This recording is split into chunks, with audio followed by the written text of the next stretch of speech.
జగన్మోహన్ రెడ్డి గారు press meet పెట్టిన తర్వాత సోషల్ మీడియా షేక్ అయిపోతుంది.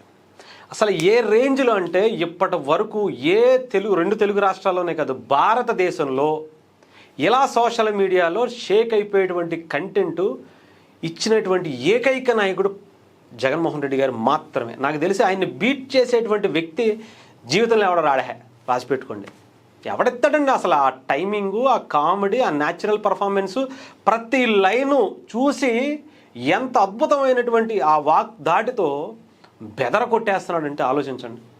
నిజంగా సోషల్ మీడియాలో ఈ రేంజ్లో అసలు మొన్న 3 రోజులైంది ఒక ప్రెస్ మీట్ పెట్టి, 3 రోజుల పాటు ఇంకా ట్రెండింగ్లో నెంబర్ 1 పొజిషన్లో ఉంది, మీమ్స్లో నెంబర్ 1 పొజిషన్లో ఉంది, కామెడీలో నెంబర్ 1 పొజిషన్లో ఉంది.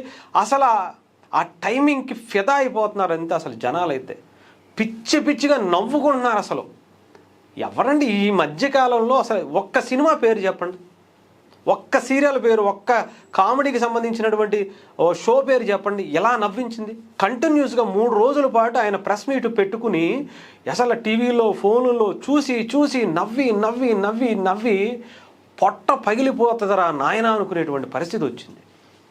బికాస్ ఆఫ్ జగన్మోహన్ రెడ్డి గారు.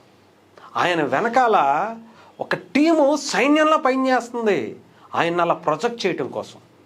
అసలు మెంటల్ ఎక్కిపోయిందండి. అసలు ఆ స్క్రిప్ట్ రాసే వాళ్ళకి నిజంగా అవార్డు ఇవ్వాల్సింది పోయి, సన్మానం చేయాల్సింది పోయి, ఎన్ని అవార్డ్స్. ఎవరో కొంతమంది బ్రహ్మానందం గారినో లేదా ఇంకొకళ్ళనో అంటారు, కానీ ఎవరండి ఆయన్ని బీట్ చేసేటువంటి వ్యక్తి? అసలు ఉందా? అవకాశం ఉందా? అంత న్యాచురల్ పర్ఫార్మెన్స్లు అసలు ఎవరైనా చేస్తారా? అసలు ఎదురుగుండా పేపర్ పెట్టుకుని అసలు ఆయన చదువుతుంటే ఏమన్నా ఉందో తెలుసా? అసలు ప్రతి ఒక్కళ్ళు కూడా రోజుకి అంటే గంటకి 2-3 సార్లు అయినా ఆ వీడియోని పెట్టుకుని మచిలీపట్నంలో మా, విజయవాడలో వి, గుంటూరులో ఘన్ తీసుకుని మావిగన్ అనేటువంటి పేరు పెట్టాలని జగన్మోహన్ రెడ్డి గారికి వచ్చినటువంటి ఆలోచనను చూసి ఆశ్చర్యపోతున్నారు. సైంటిస్టులకు కూడా అంతుపట్టట్లేదు. అసలు డాక్టర్లకు కూడా పిచ్చెక్కిపోతుంది. ఇలాంటి వ్యక్తిని ఇప్పటి వరకు మెడికల్ మిరాకిల్ అంటారు కదా, అలా ఉంది అని చెప్పి చాలామంది ఆశ్చర్యపోతున్నారు ఆయన చూసి.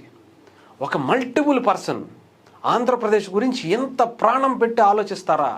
ఇంత అద్భుతమైనటువంటి కామెడీ చేసి ఇంతమందిని నవ్వించగలుగుతారా? ఎలా సార్? అసలు ఏదో ఒక ప్రెస్ మీట్ అంటే అనుకోవచ్చు, ఏదో 2 ప్రెస్ మీట్లు అంటే అనుకోవచ్చు. కంటిన్యూస్గా అసలు ప్రెస్ మీట్ల మీద ప్రెస్ మీట్లు పెట్టి నవ్వించడం అంటే హ్యాట్స్ ఆఫ్ సార్.